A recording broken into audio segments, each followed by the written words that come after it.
Welcome to class number 11। Grammar rules वाली अपनी class को कंटिन्यू करेंगे और पिछली क्लास में 11 रूल्स देखे थे नाउन से रिलेटेड।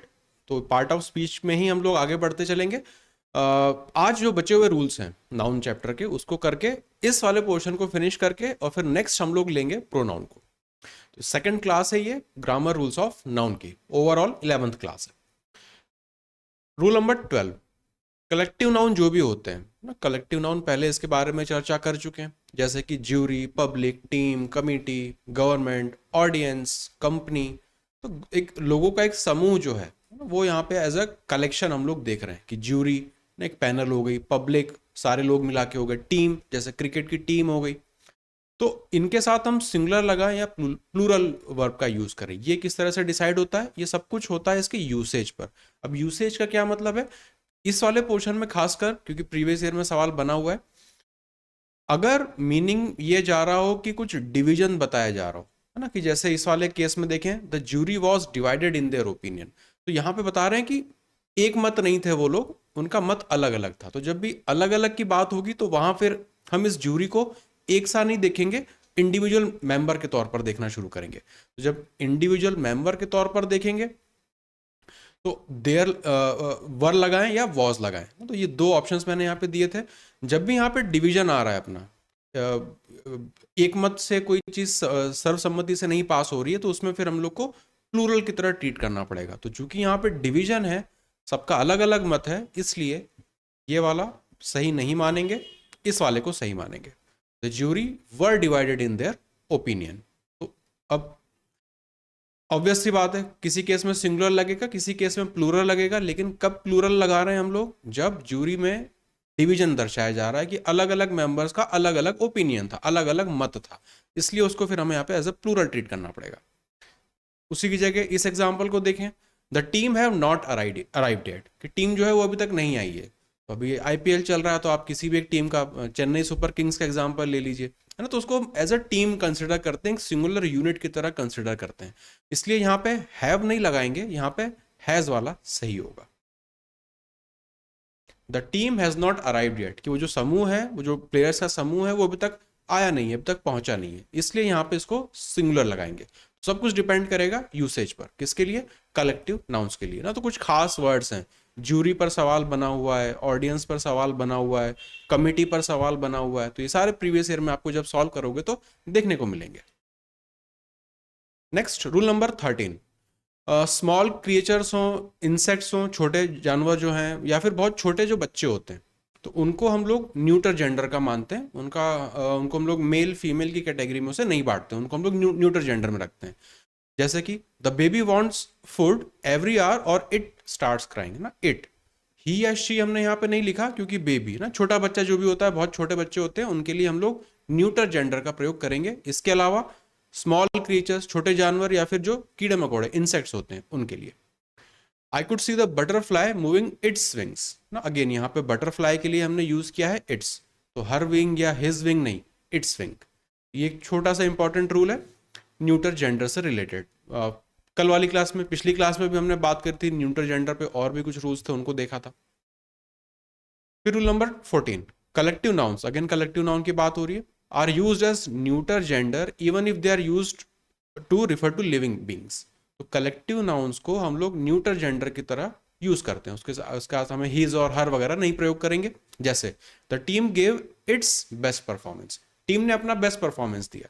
तो यहाँ पे टीम, भले क्रिकेट की टीम है, कोई भी टीम है, ग्रुप ऑफ पर्सन है, लेकिन उसके लिए भी हम लोग यहाँ पे इट्स का प्रयोग कर रहे हैं।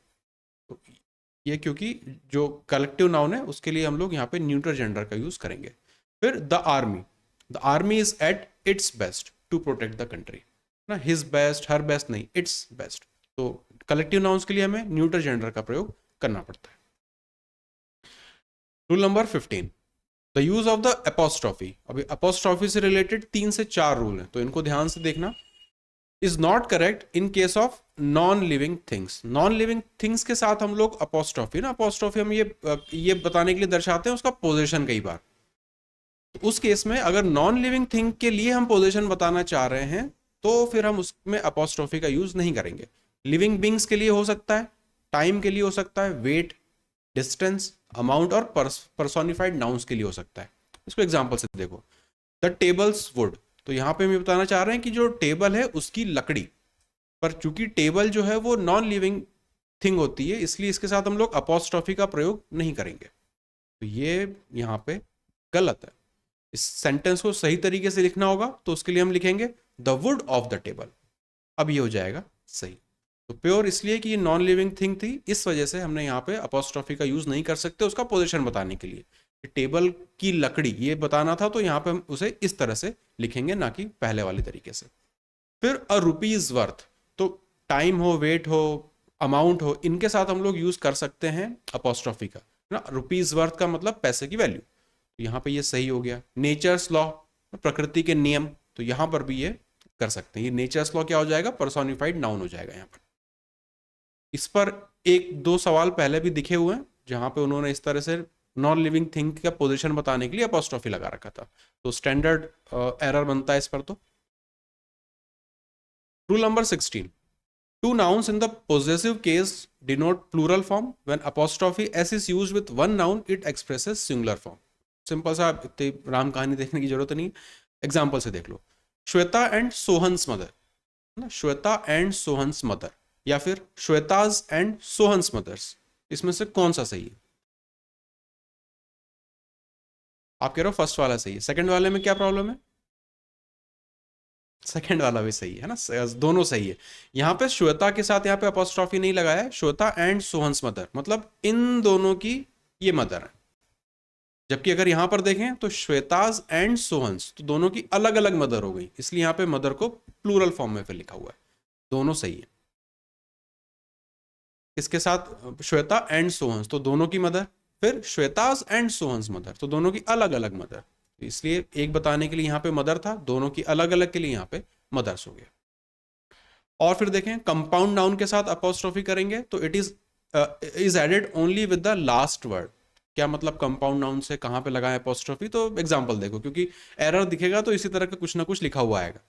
तो सिस्टर्स इन लॉ बिहेवियर, फिर सिस्टर इन लॉज बिहेवियर, तो जब भी इस तरह से डैश वगैरह लगाओ तो वो हो जाता है अपना कंपाउंड नाउन। अपॉस्ट्रोफी हम लगाएंगे सबसे आखिरी वाले वर्ड के साथ, तो सिस्टर इन लॉ, लॉ के बाद यहां पे अपॉस्ट्रोफी लगनी चाहिए। इस पोजीशन पर ये गलत है, इस पोजीशन पर ये सही है, सिस्टर इन लॉज बिहेवियर।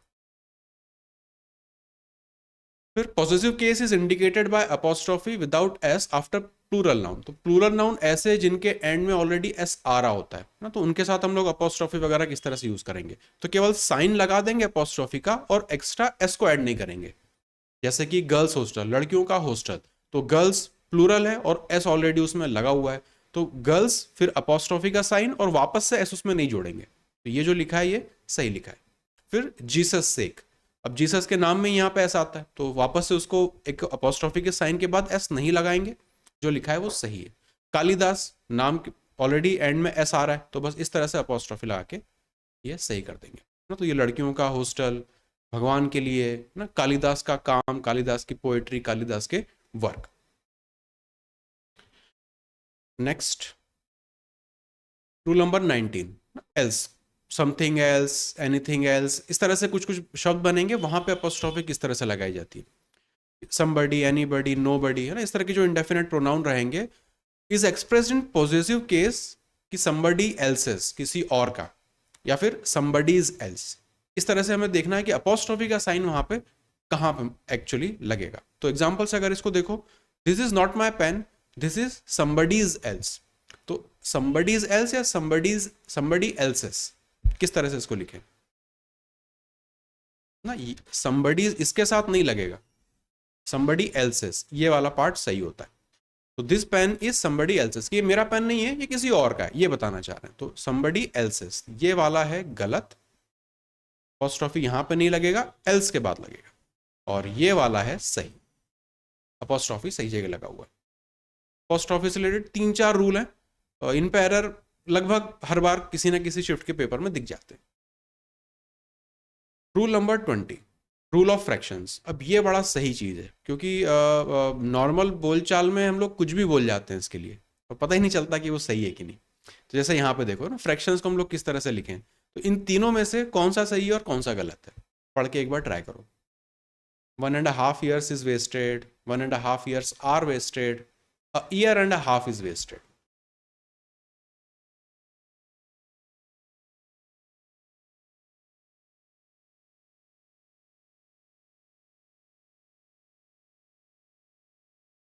ना ये बहुत कंफ्यूजन वाला पार्ट है, खासकर रूल ऑफ अपने फ्रैक्शंस वाला। जब भी 1.5 इस तरह से कंपाउंड वाले अपने बनने लगेंगे तो कैसे डिसाइड करें, तो एक एक करके देखते हैं। 1.5 years इज वेस्टेड, तो एक पूरा का पूरा और एक आधा, तो एक से ज्यादा हो गया, तो यहाँ पे प्लूरल का सेंस आ रहा है, इसलिए ये वाला गलत है। फिर 1.5 years आर वेस्टेड, तो एक तो पूरा हो गया प्लस उसमें आधा और, तो एक से ज्यादा है, इसलिए यहाँ पे ये होगा सही। तो यहाँ पे इज नहीं होगा, यहाँ पे अपने को आर यूज करना है। 1.5 years आर वेस्टेड, क्योंकि एक से ज्यादा हो गया, एक से ज्यादा हो गया तो प्लूरल फॉर्म हो गया, प्लूरल हो गया तो यहाँ पे वर्ब भी फिर हम प्लूरल लगाएंगे ना, ऐसा लॉजिक चलेगा। अब इसी को लिखने का दूसरा तरीका ये होता है, a year and a half is wasted. अब यहाँ पे ये सही लिखा हुआ है, ये सही है। यहाँ पे देखो फर्क क्या आ रहा था, वन या अ के साथ ईयर पहले जोड़ दिया, अ ईयर एंड अ हाफ,